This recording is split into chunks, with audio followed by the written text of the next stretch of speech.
Hello everyone. हम discuss कर रहे थे चैप्टर 2 यूनिट्स एंड मेजरमेंट, और उसी में हमारा जो नेक्स्ट टॉपिक है वो है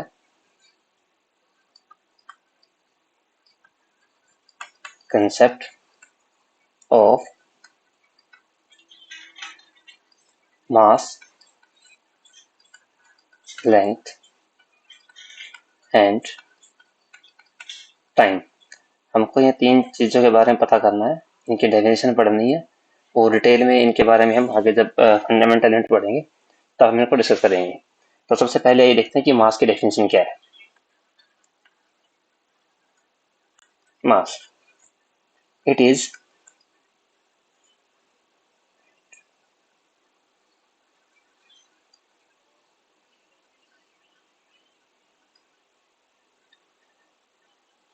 the mass of a body is defined as the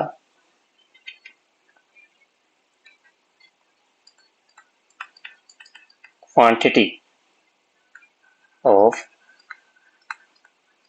matter in the body। मतलब कि उस बॉडी के अंदर क्वांटिटी ऑफ मैटर कितनी है, यानी कि कितना जो है वो जिस चीज से मिलकर बनी, जिस मटेरियल से बनके बनी है, वो मटेरियल कितना है, वो क्वांटिटी ऑफ मैटर है, उसी को हम मास बोलते हैं। और ये कभी जीरो नहीं सकता, which can never be zero. क्योंकि अगर कोई चीज ऑब्जेक्ट एग्जिस्ट करता है, अगर कोई ऑब्जेक्ट है वो एग्जिस्ट करता है, इसका मतलब क्या है कि उसके पास कुछ ना कुछ मटेरियल, यानी किसी मटेरियल से मिलकर बना हो। और मटेरियल होने का मतलब क्या है कि उसके पास ये मटेरियल है, किस क्वांटिटी में है, किस जो मटेरियल है, क्वांटिटी ऑफ मैटर और मटेरियल।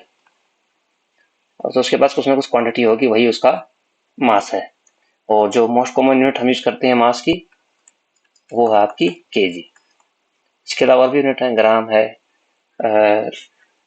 मिलीग्राम है, तो लेकिन हम मोस्टली यही यूनिट यूज करते हैं।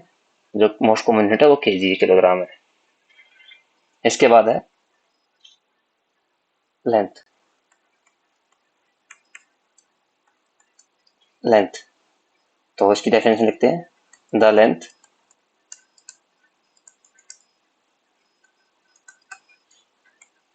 ऑफ एन ऑब्जेक्ट में B defined as the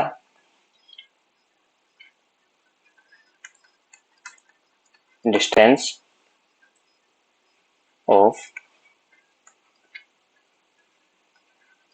separation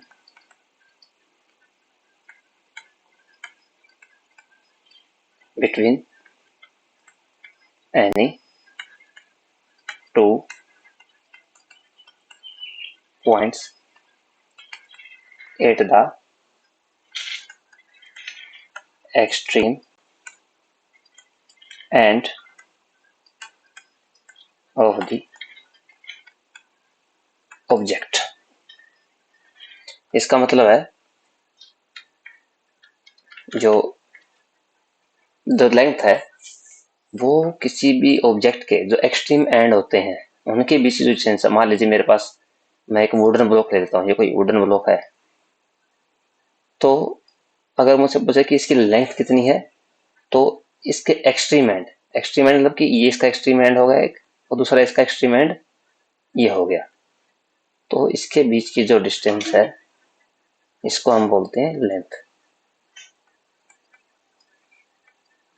और इसको मेजर करने के लिए जो मोस्ट कॉमन यूनिट है हमारे पास वो है मीटर।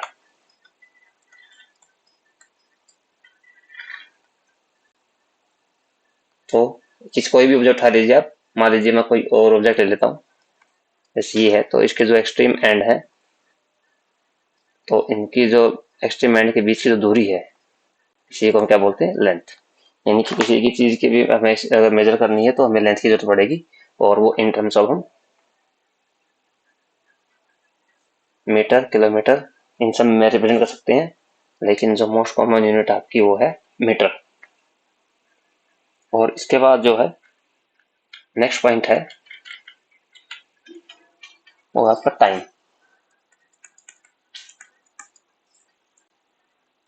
टाइम की कोई एग्जैक्ट डेफिनेशन है नहीं, क्योंकि ये इतना अंडरस्टैंडेबल कंसेप्ट नहीं है, but still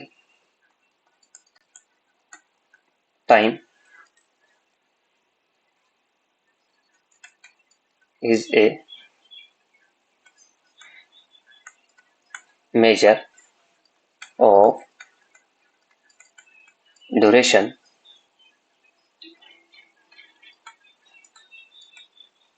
between the occurrence of two events।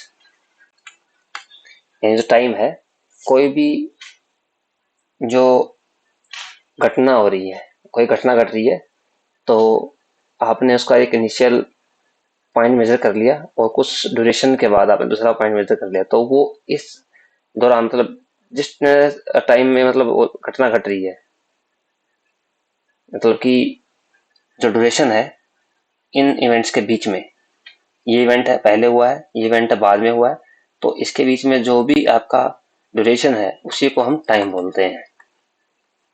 यानी कि कोई चीज घटित हो रही है, उसकी मेजरमेंट आप कैसे करेंगे, उसकी मेजरमेंट आप टाइम के टर्म में करेंगे, और इसकी जो मोस्ट कॉमन यूनिट है वो है आपकी सेकेंड।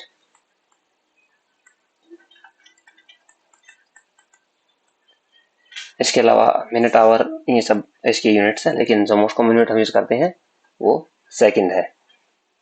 और इसको अलग टर्म में भी डिफाइन किया गया है, जैसे कि it is a measure of the duration for which an event last. It is the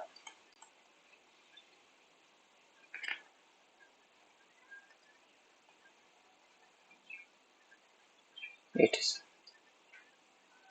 major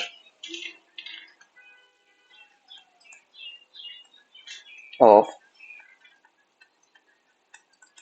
duration for which an event last. यानी जब तक वो घटित हो रहा है उस ड्यूरेशन का जो मेजर है वो आपका टाइम है। इसको इस टर्म में भी हम बोल सकते हैं और डिफाइन कर सकते हैं। तो बड़ा फेमस कोट है, एक आइंस्टीन का कोट है, just to clarify things, it is not necessary for the exam point of view, कि time is what a clock reads. इसको भी हम टाइम बोलते हैं अकॉर्डिंग टू आइंस्टीन। ये डेफिनेशन है एल्बर्ट आइंस्टीन, जो कि बहुत फेमस साइंटिस्ट थे, एल्बर्ट आइंस्टीन। सो हमारा नेक्स्ट टॉपिक है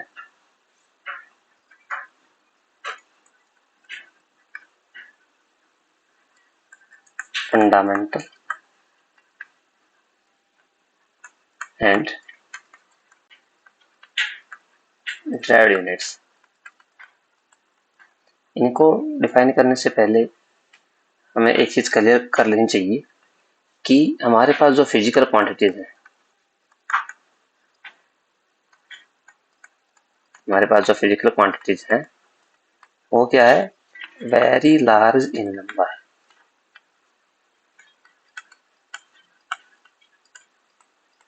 ऐसे अगर मैं लिखना स्टार्ट करूं तो आप कह सकते हैं, जैसे आपने मास पढ़ा है अभी, लेंथ है, टाइम है, स्पीड है, वेलोसिटी भी स्पीड की तरह ही आपका डायमेंशन वाइज सेम ही है, आपका एक्सेलरेशन है,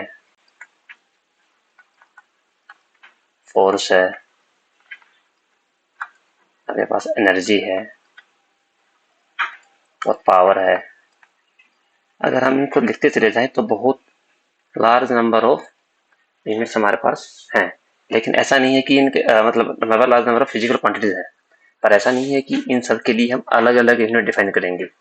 तो कहीं ना कहीं इनका आपस में कन्वर्जन होगा, जिससे हम बहुत कम यूनिट खर्च करके, मतलब वेरी फ्यू यूनिट्स को यूज करके हम इन सारी चीजों को डिफाइन कर पाए।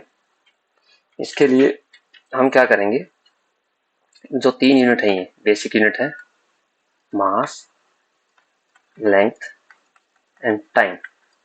हम इन 3 यूनिट को यूज करेंगे, इनको ट्रीट करेंगे एज ए फंडामेंटल यूनिट। इनके अलावा फंडामेंटल यूनिट और भी हैं, पर अभी के लिए बिल्कुल, क्योंकि 3 ही मेन है सबसे ज्यादा, क्योंकि मोस्ट ऑफ द जो फिजिकल क्वांटिटी है आप इनके टर्म में लिख पाएंगे। इनको आप फंडामेंटल क्वांटिटीज के लिए इन यूनिट्स का हम प्रयोग करेंगे, इन क्वांटिटीज को हम फंडामेंटल क्वांटिटीज की तरह ट्रीट करेंगे। ऐसा क्यों मैं कह रहा हूँ, क्योंकि हम बाकी जो भी क्वांटिटीज होंगी उनको हम इसके टर्म में लिख पाएंगे, इन तीनों के टर्म में लिख पाएंगे। जैसे मैं एग्जाम्पल लूँ, अगर आप मुझे कहें कि जो फोर्स होता है उसकी यूनिट होती है न्यूटन, और इसी को मैं लिख सकता हूँ मास इनटू एक्सीलरेशन। और मास इनटू एक्सीलरेशन का पता, मास की यूनिट आपकी एम हो गई और एक्सीलरेशन आपका होता है मीटर पर सेकंड स्क्वायर, मीटर पर सेकंड स्क्वायर। तो मास को आप मान लीजिए केजी में लिख रहे हैं, और ये हो गया आपका केजी मीटर पर सेकंड स्क्वायर। और अगर मैं एम एल टी इन तीनों के टर्म में लिखूं, एम एल टी यानी कि केजी अपना मास है, मीटर यानी लेंथ है, और ये अपना टी स्क्वायर। तो कहीं ना कहीं मैं इस फिजिकल क्वांटिटी यानी कि जो फोर्स है उसको इस एमएलटी के फॉर्म में लिख पा रहा हूँ। ऊपर कहने का मतलब मेरा यही है कि हम कुछ ही यूनिट चूज करेंगे और बाकी यूनिट उन सबके टर्म में लिखी जाएंगी। तो इसी कंसेप्ट के ऊपर हम डिफाइन करते हैं अपने फंडामेंटल क्वांटिटीज को, और जो आपके ड्राइव्ड यूनिट्स हैं, फंडामेंटल यूनिट्स हैं और ड्राइव्ड यूनिट्स हैं। तो सबसे पहला है हमारे पास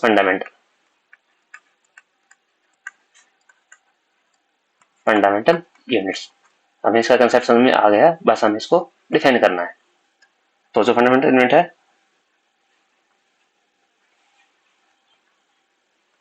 ये आपका, इसको आप कह सकते हैं कि ये जो यूनिट्स है किसी अदर यूनिट पर डिपेंड नहीं करती हैं।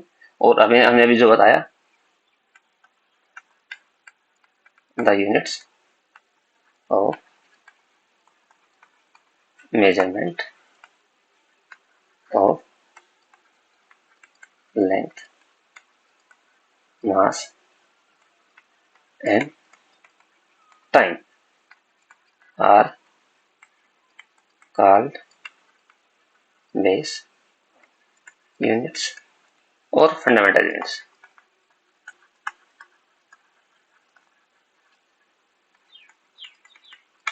और इसको प्रॉपर, अगर आप प्रॉपर डिफाइन करेंगे तो आप कह सकते हैं कि these are the units which are independent and can be written or explained without using, or and don't depend, we can say don't depend,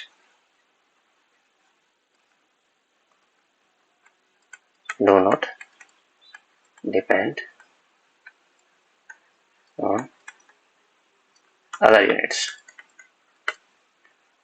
हम इसको ही कह सकते हैं। और दूसरी हमारे पास है ड्राइव्ड यूनिट्स। जैसा कि नाम से हम सजेस्ट कर पा रहे हैं, derived derived units. Derived units क्या है? Units that can be obtained or derived from fundamentals units by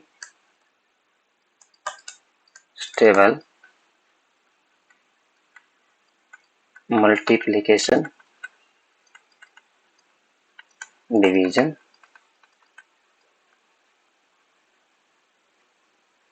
of powers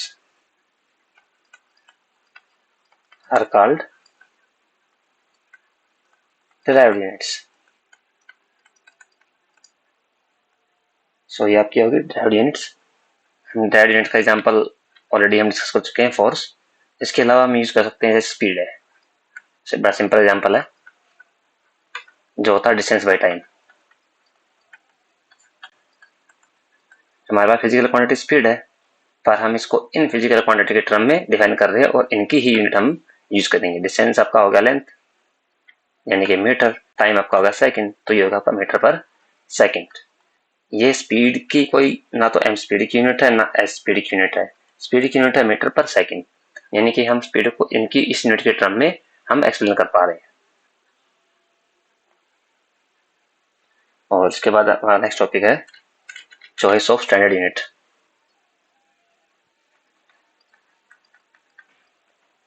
choice of standard units.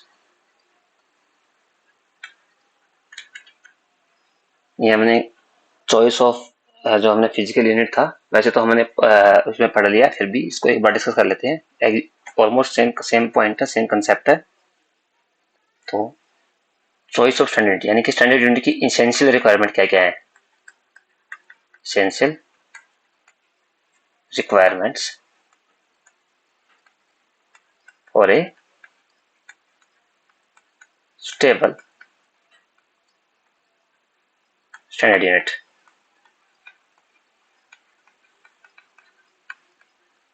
तो इसमें पहला है it should be of stable size. It should be of stable size. और आपका number 2 हो गया स्टेबल साइज का मतलब है कि आप जिस टर्म में बात कर रहे हैं उसी साइज की होनी चाहिए. जैसे कि मैंने एग्जांपल भी दिया था पहले भी कि मान लीजिए आप पर्सन को वे कर रहे हैं तो आप केजी यूज करते हैं. ऐसा नहीं कि आप उसको मिलीग्राम में वे करेंगे, यानी कि स्टेबल साइज आप यूज करेंगे उस यूनिट का. तो उसके लिए स्टेबल साइज की यूनिट हमारे पास होनी चाहिए, तभी अगर केजी नहीं होता तो हम उसको मेजर नहीं कर पाते. It should be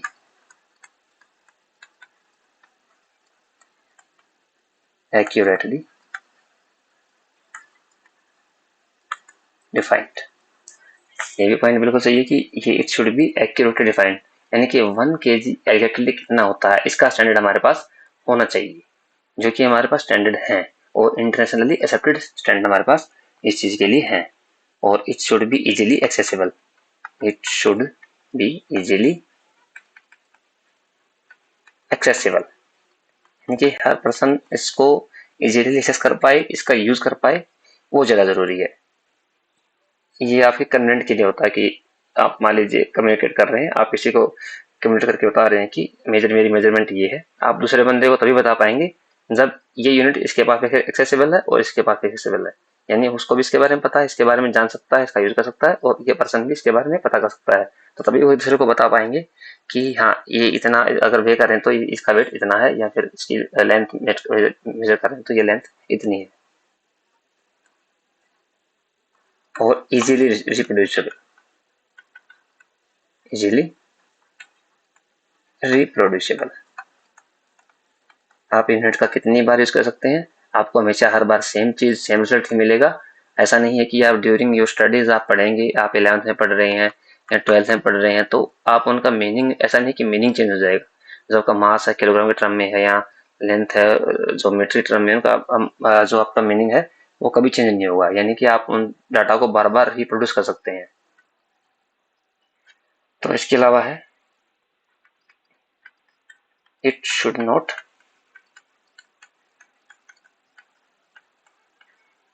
change with time. बिल्कुल ये टाइम के साथ चेंज नहीं होनी चाहिए. जो मेजरमेंट है, ऐसा नहीं है कि आपने एक क्लास में कुछ पढ़ा दूसरी क्लास में कुछ पढ़ा हो कि जब ये यूनिट आपकी चेंज हो गई है, टाइम के साथ उसमें कोई बदलाव नहीं होना चाहिए। वो केजी है तो केजी ही रहेगा विद टाइम, उसमें कोई चेंज नहीं आएगा। हमें पता है कि 1 केजी बराबर 1000 ग्राम होता है, तो विद टाइम इसमें कोई चेंज नहीं आने वाला है। और लास्ट पॉइंट है, it should not change with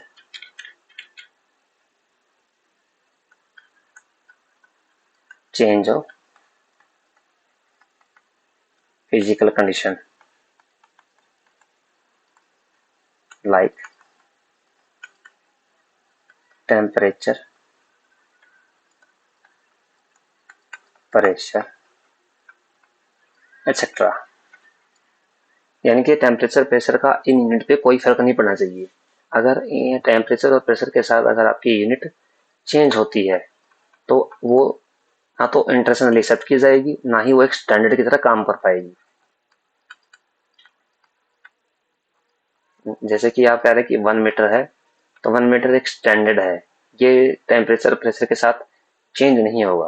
हो सकता है कि आप जिस ऑब्जेक्ट की मेजरमेंट कर रहे हो उसमें कुछ फर्क पड़ जाए, पर जो मीटर है वो आपका मीटर ही रहेगा, उसका टेम्परेचर और प्रेशर के साथ कोई रिलेशन नहीं होना चाहिए। उससे ऐसी कोई यूनिट चूज नहीं करनी चाहिए हमें जो कन्वर्ट हो जाए या चेंज हो जाए तो टेम्परेचर प्रेशर के साथ।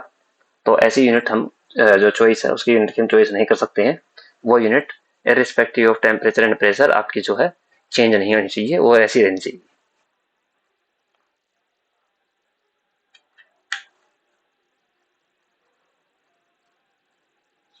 और इसी में जो हम स्टैंडर्ड यूनिट की हम जो बात कर रहे हैं, इसी में हमारे पास इसकी इंटरनेशनल एक्सेप्टेंस के लिए ये बहुत जरूरी है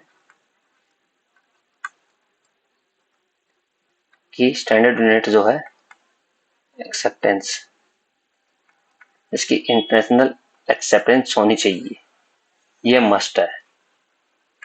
ये जो पॉइंट है कि इसकी इंटरनेशनली जो इंटरनेशनल लेवल पे एक्सेप्ट होनी चाहिए। और इसी के लिए हमारे पास एक वीडियो है जो तय करता है, उस बॉडी का नाम है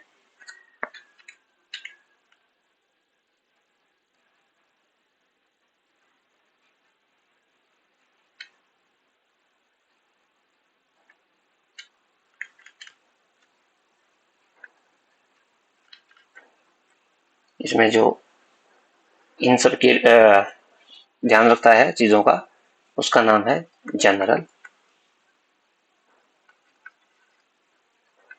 कॉन्फ्रेंस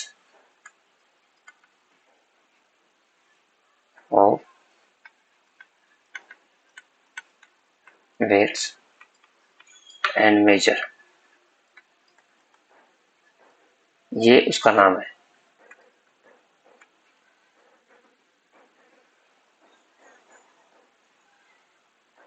ये जो इंस्टीट्यूशनल बॉडी है यही तय करती है कि किस यूनिट की जो है इंटरनेशनल एक्सेप्टेंस होगी। यही वो मेजर सब कुछ तय करती है, पैमाना तय करती है।